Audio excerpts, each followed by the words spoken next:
Hey, how's it? Guess who's spreading? No, not wings, just hips. Grubber. Me, looking all scruffy and gangster. Look at the growth on my hair and the unkempt state. I don't care.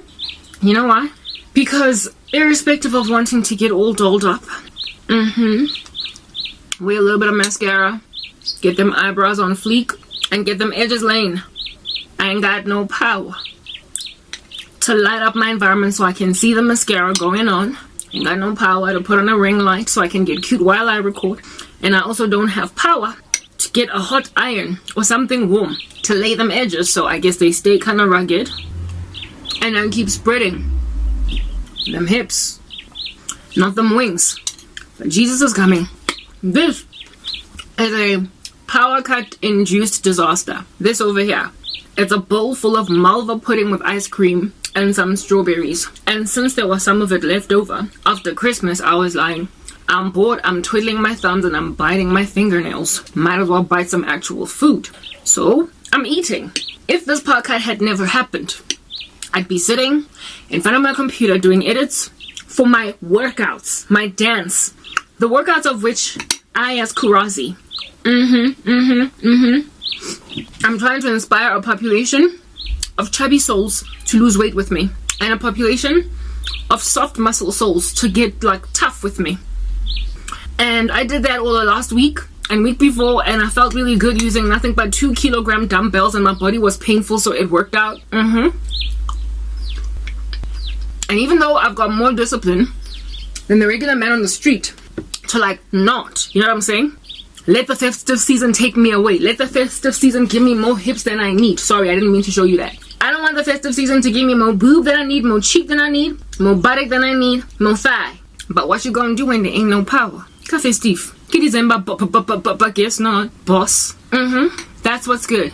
All of them. South Africa. I'm forcing my sister to eat when she's supposed to be working and exercising. No power means I can't get edits out the way. Door, stop. You and your wind. Don't be like South Africa. Don't interrupt me when I'm working. When I can't get my work out, I can't delete content off my phone. I also can't delete it off my Mac. And so, given that I don't have money to keep on buying external hard drives, that's what's good. I literally am stranded, stuck, if I don't get a certain amount of work out of the way so I can delete it off my computer and put it on social media. So, I'm stranded with like literally no space on my computer and on my cellular device. So, even though I want to work out again, because all the guests have left, and now I've got space there where I exercise. Now I don't have power. And when there's no power, I can't get the work out. And when there's no work going out, there's no work getting deleted off my cell phones. And so there's no space. But Kawa keeps recording. Kawa keeps recording on a phone that's running out of space. So I guess that means I gotta like, you know, prioritize what I record on my phone. Is it exercise? No. Or is it gym content? I told you the other day, okay? Leave me alone. That if I had to choose between gospel content and my fitness channel, I'm choosing gospel content because we're going home. And like Patrici ain't gonna get me in the rapture. A spirit and a soul that was a responsible watchman. It keeps on screeching. A spirit and a soul that was a responsible watchman that warned the people of a pestilence coming. That gets you inside heaven.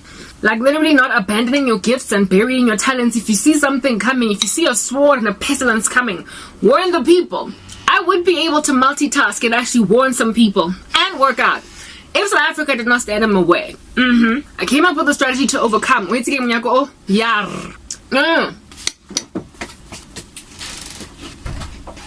Okay, I put something to prevent all that disaster. I'm sorry for whatever you might have seen there. Literally, I'm not editing it out. I'm sorry. I apologize in advance. The Lord shall indeed rebuke me ultimately. Okay, I came up with a strategy to keep on working out, you guys.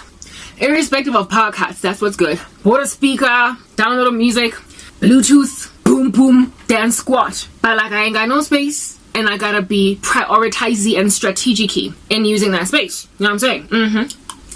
But bombs are landing on the floor, and people be like, oh yeah, bombs are landing. And I'm like, yeah, it's because Christ is coming. So if I had to go and choose between letting people know that more bombs gonna land versus exercising, using that space in my phone to do that, I'm gonna do the bombs landing warning. So in the middle of warning people that bombs are landing, I'm spreading, I'm getting fat, and all the beauty and the glory of my exercise ministry, where I am displaying to you a slender lady that's building muscle, that's getting thin, that's doing well, that's eating right, out the window, out the door, off the precipice into molten lava, weeping and gnashing of teeth for eternity, is my prospect of fitness. Okay, condemned. So here it is, like I was being made fat by South Africa, even though I don't wanna. Literally creating a nation of people that under normal circumstances would be fitness fanatics, literally doing 20,000 sit-ups in one sitting, and you're making them eat malva pudding and ice cream in a bowl full of it to pass time during a power cut. South Africa is making people fat. It's creating a lethargic society. It's creating, have you seen our popo? Have you seen our popo? Have you? Zanzi guys, our police, the doors they can't run after nobody. They can't catch nobody, let alone run after nobody. And on top of that, they're so wimpy. Maponisa South Africa, they're so wimpy that, okay, this country, my goodness. I found out the other day that there was a case, I think was View, somewhere in the East Rand. You know, the East Rand is having a hard time, even with that Boksburg explosion. There was a 23-year-old kid that had to be rebuked. Not rebuked, sorry, but the police who apprehended him had to be rebuked by Bheki Cele, the police minister of this country, for basically apologizing to him. Because this 23-year-old boy, okay, beat up the popo who arrested him for public drinking until the popo apologized on some, dude, I'm sorry, fine, I'll stop arresting you, I'm sorry. That story did its rounds on social media, caused quite a ruckus and the guy gained fans, for crying out loud, because people were like, Boso get the guy that causes the police to apologize for arresting him for something that he rightfully did against the law. Where good is called evil and evil is called good. That stuff then trended, and people were actually congratulating that 23-year-old dude for being Boso. So Bheki Cele was like, you guys are not these like pinatas. They're gonna keep getting beaten up by people and then you apologize. You are not a wheelbarrow that are gonna get ridden off by like some random on the street, some miscreant and some charlatan, some derelict, some juvenile, whatever you want to call him. That dude ultimately got apprehended, arrested. I guess they had to bring in more manpower to beat him up. Sorry, not beat him up, but like arrest the dude. But he prospered to like literally flatten to the ground two popo that for the life of them could not fight for themselves because the South African police force is not fit. It is not fit. And they apologized so the dude would stop hitting them. He is now, of course, in jail, but just like that dude who got really popular for being sexy in a prison mugshot and became a model after he got out of prison, that dude is forever going to remain popular for causing the police to say sorry because he beat them up and said, I'm going to keep on drinking and you're not going to do anything about it. That is South Africa. Fat popo causing fat people on the ground to continue to get fat because there's no electricity, no power, and no proper like workforce. Anything. Hey guys, next part, okay? Next part.